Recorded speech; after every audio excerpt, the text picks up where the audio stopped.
Hi everyone, today I'm going to have you guys tag along with me while I candle the eggs so that you guys can know what to look for. So these eggs here, we are candling on day 11, so chickens will take about 21 days to hatch, so it's a little bit over that week point. So I'm going to show you what you can see at this point, and then we also candle again at day 18.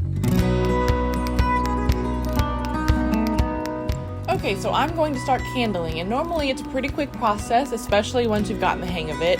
Getting through all of these eggs here will normally take me around 15 or so minutes, and what I'm looking for as I'm candling are eggs with a defined air cell and defined blood veins. And if I don't see that, I'll go ahead and remove those eggs since they aren't developing correctly. I'm going to go ahead and speed things up here just so we can get through all of these, but I will stop to show you some examples.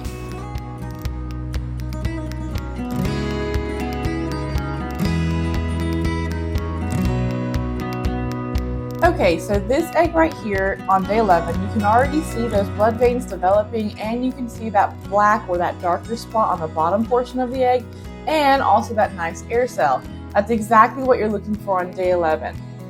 I'm not sure if you saw the movement there, but this is a healthy developing egg, and always fun when you can see the movement, and that's exactly what you're looking for.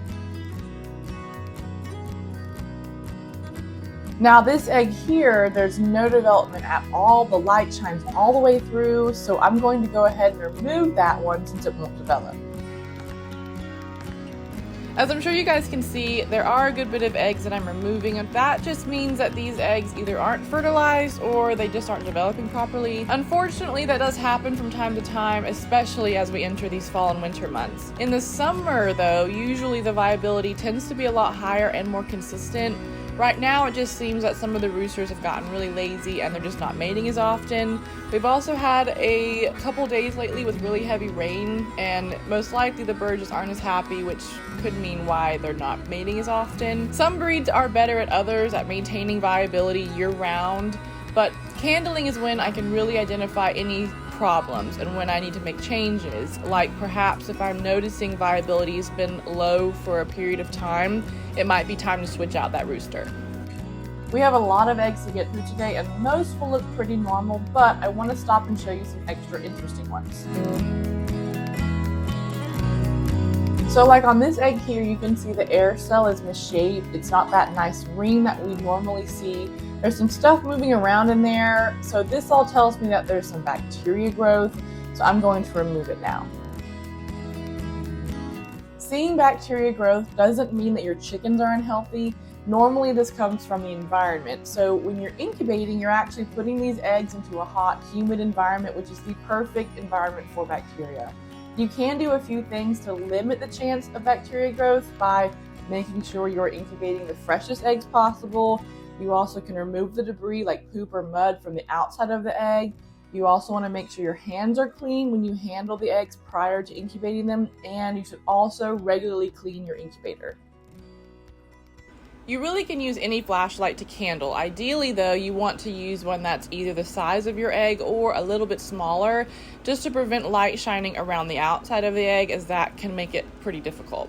The one I'm using now is actually specifically made for candling, so it actually has a rubber rim, so it's extra soft when it touches the shell, which helps reduce the chance of you breaking the egg. But you can use your phone flashlight, that will work also. So here's a black copper Moran's egg, and you can see that their shells are this beautiful deep brown, but that can make them extra difficult to candle, unfortunately. So when you do candle them, you really don't get to see those blood veins. All you get to see is that really defined air cell on top, like this one. Let me see if I can find an example of one that isn't developing properly.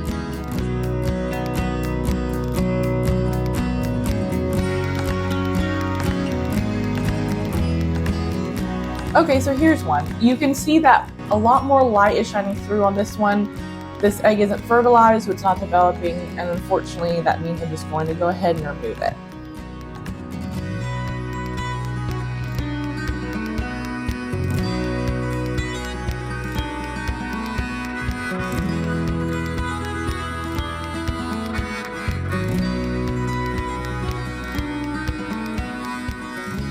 So with green eggs and blue eggs like these ones, they can sometimes be tricky, but thankfully not as difficult as the Moran's egg. For this one, you can see those blood veins well, but sometimes they can be harder to see on a green egg, so that's just something to keep in mind.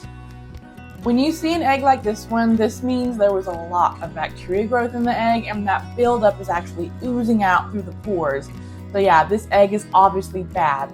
I'm going to remove it because if it were to explode in the incubator, it would be a huge mess and it would contaminate the incubator, just a whole mess.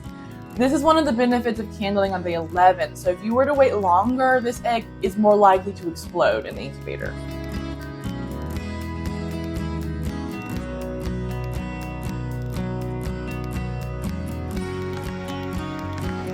Now this egg is pretty suspicious. It does have a nice defined air cell, but you really don't see those blood veins. And you notice it's kind of sloshing around in there. So if we move the light, we can see that all the light is shining through. Again, this is probably another example of bacteria growth. And if you go too quickly when candling, you might miss this one, but it definitely needs to be removed. On this egg, you can see there's a hairline crack. You obviously can't tell, but this egg is actually really light to the touch. And if you look down here, you can see it's cloudy and it's not developing normally, so I'm going to remove it. Usually if there's a crack on the egg, this is normally what you'll see. So we've been over a lot of examples of bad eggs, but really the vast majority of our eggs are developing normally, and so at the end of the day, we're left with a lot to put back in the incubator. So after I remove the bad eggs, I'm going to sort what's left and put all the good ones back in the incubator, and they'll be in there for another week before I candle them again. So now that we've finished candling, I'm going to take all these bad eggs here and here outside so we can dispose of them. And then we're going to go through these eggs. We're going to clean up the trays. We're going to consolidate, all the numbers together so there's no gaps. Then I'm going to recount everything, and then we'll load them back into the incubator.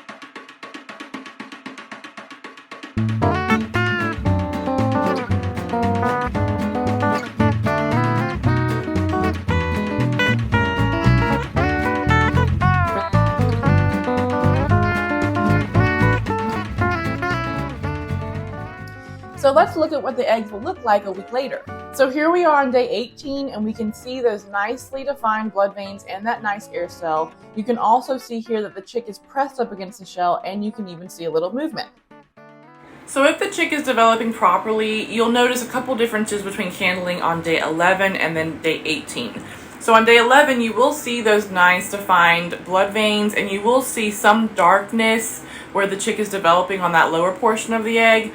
But on day 18, the bottom portion of the egg is almost black, almost no light shines through except through that air cell at the top of the egg. So on day 18, we will candle those eggs like you guys just saw, and then we'll load them into our hatcher, all sorted by breed, so that when they hatch, we can easily tell what breed is what.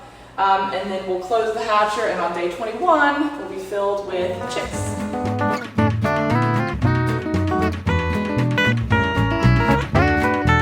Thank you so much for watching today's video. I hope you learned a little bit about candling, and now you're more confident to candle the eggs at your home.